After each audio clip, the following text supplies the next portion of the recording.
Fahalomerabantsika tsireray avindray tra tsy telaka misy maraina fa 3 ny volana oktobra ity a manana fahasoavan'ny tompo aminao ary mirary ny soa indrindra ho anao any koa amin'izao maraina izao ny kivy ane azo hery a ireo izay anatin'ny zavatsarotra ihany koa dia misy matoky isika fa Andriamanitra mihitsy no mahany zavatra rehetra. Lohandirantsika ny amin'ny mofinaina an'io dia hivavaka isika. Ianay tsara indrindran-danitra atolotrainao ny dera ny laza ny haja sy ny voninahitra. Ianao ilay tompo sy mpamonjy anay ho any amin'iza moa izay ratsy ho aminao ary misy matoky izay fa rehefa miaraka aminao dia azo antoka tokoa ny fandresena. Atao vitanay isan'andro fa eo ianao ary momba anay tokoa aoka tsy atahotra ny zava-misy izay fa fantatray fa ny faharetanay anio dia hitondra vokatsoa anay amin'io avy. Mitenena ray ho fa voninkaino anao zahay aminaran'i Jesosy. Amen. Lohateny mofinainantsika androany dia manao hoe toky azo antoka. Nalaina amin'ny Daniela toko 12:7 manao hoe ary izay endry dia mirapiratra toy ny famirapiratra ny lanitra ary izay mamerina ny maro amin'ny fahamarinana dia tahaka ny kintana mandrakizay doria. Amen. Maro eny tena maro be no ho taitra mafy rehefa avy toy ny mpangalatra amin'ny alina ny tompo. Aoka isika hiambina, aoka isika hivavaka fa sao dia ho tampoka izy ka ahita atsika matory.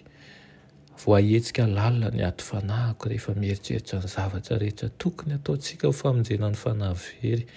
Ny fitoritsika ny hafatra fampitandremana no natao hatanteraka ilay faminan'ny Daniela hoe maro izy no azoto mandinika ka hitombo ny fahalalana.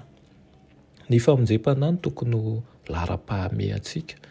Malahelo mahita olona maro miravoravo amin'ny arena ranofo.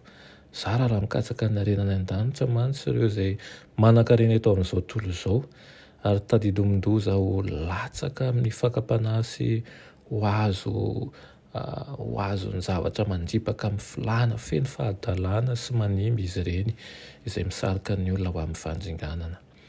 Mila miorina mafy kokoa amin'izao ny lazain'i Jehovah tokoa manko ny isika mba tsy hitoky amin'ny fihetseham-po na ho baikony izany ihany koa. Manasa antsika hitsahatra ho amin'ny fitiavany Andriamanitra. Tombontsoa antsika ny mahalala ny tenin'Andriamanitra izay mpitaridalana tsy mety diso, voazahatoetra, toky azo antoka. Aoka isika ino sy atoky ary ho ambetindresakitsika ny finoana, ny fanantenana, ny herim-po. Aoka ho ao-apontsika sy ao am-bavantsika mihoatra lavitra noho ny teo aloha ny fideran'Andriamanitra. Hoy ny Salamo manao hoe izay manatitra fanatim-pisaorana no manome voninahitra azy.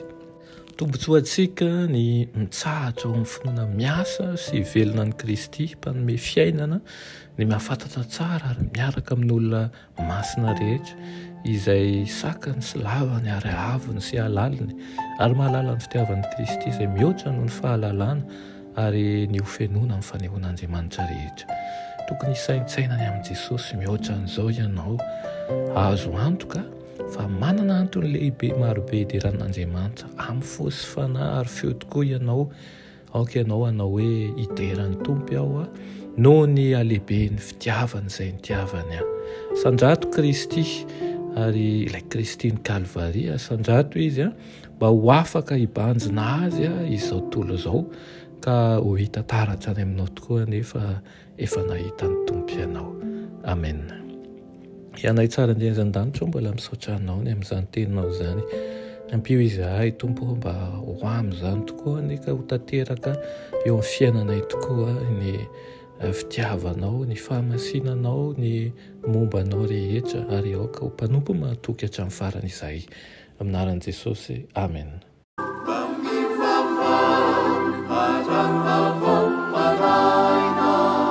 Saru vile